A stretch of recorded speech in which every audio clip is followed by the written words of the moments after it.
بسم الله الرحمن الرحيم تبارك الذي بيده الملك وهو على كل شيء قدير الذي خلق الموت والحياة ليبلوكم أيكم أحسن عملا وهو العزيز الغفور الذي خلق 7 سماوات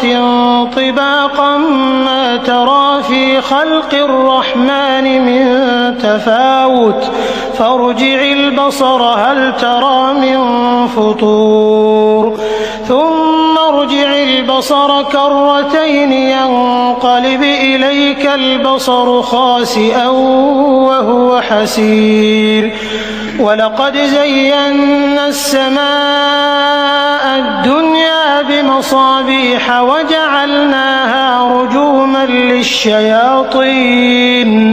وأعتدنا لهم عذاب السعير وللذين كفروا بربهم عذاب جهنم وبئس المصير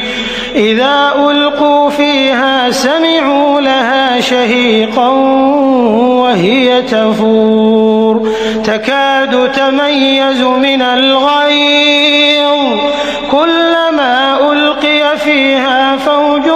سألهم خزنتها ألم يأتكم نذير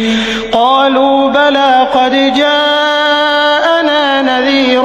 فكذبنا وقلنا ما نزل الله من شيء إن أنتم إلا في ضلال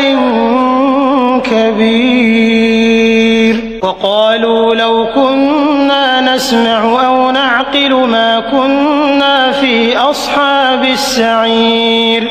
فاعترفوا بذنبهم فسحقا لأصحاب السعير إن الذين يخشون ربهم بالغيب لهم مغفرة وأجر كبير وأسروا قولكم أو اجهروا به إنه عليم بذات الصدور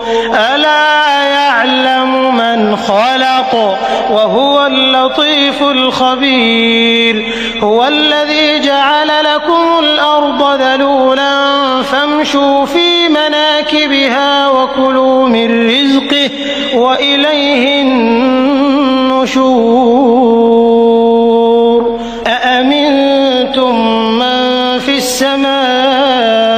أن يخسف بكم الأرض فإذا هي تمور أم أمنتم من في السماء أن يرسل عليكم حاصبا فستعلمون كيف نذير ولقد كذب الذين من قبلهم فكيف كان نكير أولم يروا إلى الطير فوقهم صافات ويقبضن ما يمسكهن إلا الرحمن إنه بكل شيء بصير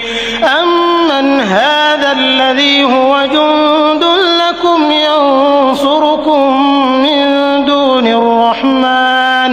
إن الكافرون إلا في غرور أمن هذا الذي يرزقكم إن أمسك رزقه بل لجوا في عتو ونفور أفمن يمشي مكبا على وجهه أهدى أمن يمشي سويا على صراط مستقيم قل هو الذي أنشأكم وجعل لكم السمع والأبصار والأفئدة قليلا ما تشكرون قل هو الذي ذرأكم في الأرض وإليه تحشرون